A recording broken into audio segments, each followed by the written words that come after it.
ہیں جو اپنے مالی معاملات،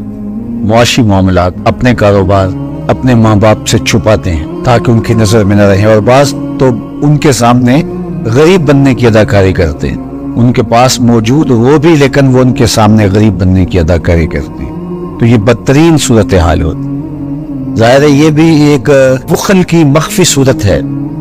انسان جب ہونے کے باوجود غریب بننے کی اداکاری کرتا ہے تو یہ بخل کی ایک مکارانہ شکل ہے کہ لوگ کہیں کہ یہ تو بیچارہ کسی قابل نہیں ہے، تو ماں باپ کے سامنے آپ کی کوئی چیز پوشیدہ نہیں ہونی چاہیے۔ تو فرمایا تمہارے مال کا سب سے زیادہ حقدار کون ہے؟ فللوالدین، یہ والدین کے، انہوں نے اپنا جگر کاٹ کے تمہیں کھلایا، اپنے کلیجے کی غذا تمہیں فراہم، چاہے وہ جتنے مرضی لمبے سجدے کرتا رہے اس کا رب عرش کا رحمان اس پہ راضی نہیں ہو سکتا۔ اللہ کے حبیب صلی اللہ علیہ وسلم نے ارشاد فرمایا، الا انبئکم باکبر الکبائر، لوگوں تمہیں بڑے بڑے گناہوں کی خبر نہ دے دوں؟ صحابہ نے عرض کی کیوں نہیں یا رسول اللہ، آپ ارشاد کریں۔ فرمایا الاشراک باللہ وعقوق الوالدین وجلس وکان متکئا قال الا وقول الزور والشہادۃ الزور، حضور فرمایا ایک اللہ کے ساتھ کسی کو شریک ٹھہرانا، اور دوسرا کسی انسان کو قتل کرنا، تیسرا والدین کی نافرمانی کرنا، اور حضور اس موقع پہ ٹیک لگائے بیٹھے تھے، ٹیک چھوڑ کے آگے ہو گئے، وَجَلَسَ وَكَانَ مُتَّكِئًا، آگے ہو گئے، اور حضور نے 3 مرتبہ اس بات کو کہا، اور پھر فرمایا اور جھوٹی گواہی دینا اور جھوٹی شہادت دینا، تو یہ وہ ہیں جو بڑے بڑے گناہ ہیں۔ میں نے ایک روایت میں پڑھا ہے حضور نے ارشاد فرمایا جنت کی خوشبو 1000 سال کی مسافت سے آنا شروع ہو جائے گی۔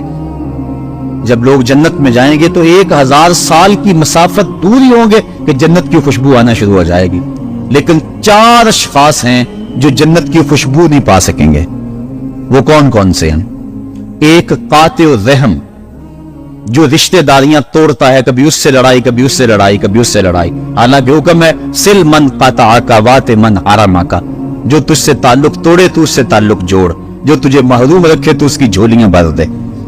تو جو رشتہ داریوں کو توڑتا ہے، مقدس رشتوں کو پامال کرتا ہے، بلکہ والدین کے حوالے سے یہ بات بھی سن لیں، بعض اوقات والدہ اپنی بہن سے ناراض ہو جاتی ہے، باپ اپنے بھائیوں سے ناراض ہو جاتا ہے، تو اولاد کو کہتا ہے کہ نہ ملنا، اپنے جو ہے وہ چچا تائے سے نہ ملنا، ماں کہتی ہے اپنی خالہ سے نہ ملنا، تو اب کیا حکم ہے، ملے کہ نہ ملے؟ تو علماء نے اس پہ گفتگو فرمائی ہے کہ قطع رحمی حرام ہے، اور ماں قطع رحمی کا حکم دے رہی ہے، کہتی ہے، اور بندہ سوچتا ہے، بچہ سوچتا ہے کہ میری خالہ تو میری ماں کے پیچھے، میرے چچا میرے تائے تو میرے باپ کے پیچھے، جب باپ نہیں ملتا تو میرے کیا لگتے ہیں، جب ماں نہیں ملتی تو خالہ اور ماموں میرے کیا لگتے ہیں؟ تو وہ ماں کے پیچھے اور باپ کے پیچھے لگ کر ان عظیم رشتوں کو چھوڑ دیتا ہے، جبکہ لا طاعت المخلوق فی معصیت الخالق، خالق کی معصیت میں مخلوق کی اطاعت نہیں ہوگی۔ تو جو یہ چیزیں ہیں قطع رحمی نہیں کی جائے گی۔ علماء نے یہاں طریقہ یہ بیان کیا ہے کہ والدین سے چوری ملے تاکہ ان کا بھی دل نہ دکھے لیکن ان سے تعلق نہ توڑے، چونکہ قطع رحمی کے زمرے میں نہ آئے۔ تو 4 اشخاص ہیں قیامت کے دن جو جنت کی خوشبو بھی نہیں پائیں گے، ان میں سے قطع رحمی کرنے والا، دوسرا پورا زانی، اور تیسرا تکبر کی وجہ سے ٹخنوں سے نیچے شلوار لٹکانے والا، اور چوتھا والدین کی نافرمانی کرنے والا۔ حضور فرمایا یہ 4 اشخاص ایسے ہیں کہ جو جنت کی خوشبو بھی نہیں پائیں گے۔ اور ایک اور 4 اشخاص کی کہانی سنو۔ حضور نے ارشاد فرمایا، اے عمر، اگر مجھے لوگوں کے سست ہو جانے کا ڈر نہ ہو تو میں تمہیں یہ بات کہوں کہ اس خبر کو جا کے گلی بازاروں میں بتا دو اور 4 اشخاص کی جنت کی گواہی دے دو کہ انہیں جنت میں جانے سے کوئی شے نہیں روک سکتی۔ عرض کی حضور کون کون؟ فرمایا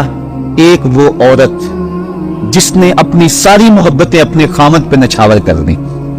اور وہ اس حال میں مری کہ اس کا خامد اس پہ راضی تھا، جنت میں جانے سے اس کو کوئی شے نہیں روک سکتی۔ اور دوسرا وہ شخص جس کے بچے زیادہ ہیں، ذرائع آمدنی تھوڑے ہیں، لیکن اس نے اپنے بچوں کے پیٹ میں حرام کا لقمہ نہیں جانے دیا، محنت کرتا رہا، اوور ٹائم لگاتا رہا، مزدوری کرتا رہا، اور اپنے بیٹوں کے لیے رزق حلال کی تلاش میں رہا، وہ بوڑھی کمر